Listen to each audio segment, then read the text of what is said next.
At dahil nga may bisita kami guys, nagtipon-tipon muna ang mga kupal.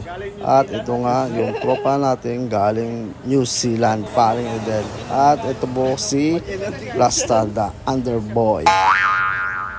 At yung paring Edel, paring Chessy at si paring Rasta.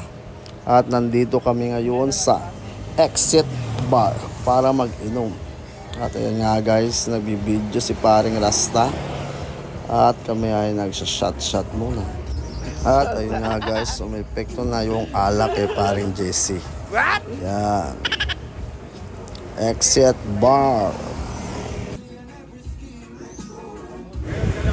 At kahit saan tayo pumunta, may scatter talaga.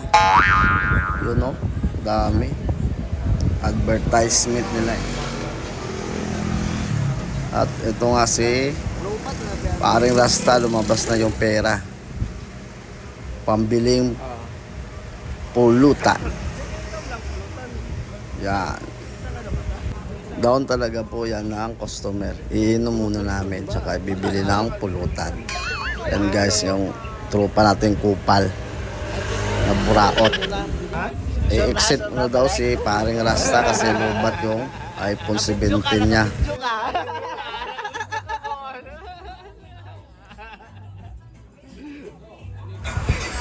At ayun nga guys, walang paring Rasta na bumalik, kaya kami na lang ang magpapatuloy ni paring DC. Ganyan talaga pag mga under, hindi nakakabalik. At ayun nga guys, food trip na lang kami dalawa ni paring Jesse.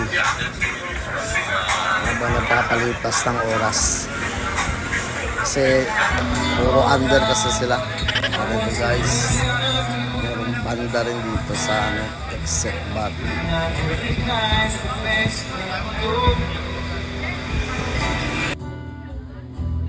Makinig na lang tayo guys sa banda kaysa mag-asa sa mga under na yun na hindi na bumalik. At ito na nga guys, lumabas na talaga yung epekto ng ala kay Jesse Boy. At ito nga guys, naglalakad-lakad kami sa Front Beach.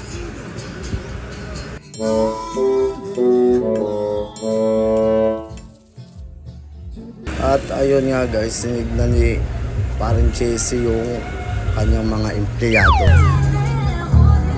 At ayun nga guys, naglakad-lakad kami. Naghahanap kasi kami ng mga kakainan. At nakita namin yung anak ng tropa natin. Ayun nga, binubuisit ni paring Jesse. At dito nga kami guys, kakain. Tatawid muna kami doon sa kabila. At ito na nga guys, nagpipila na kami. At sinaulo talaga to si paring Jesse.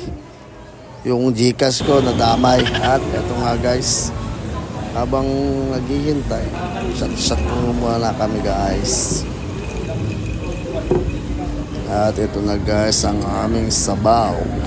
Hanggang dito na lang guys. Bye bye.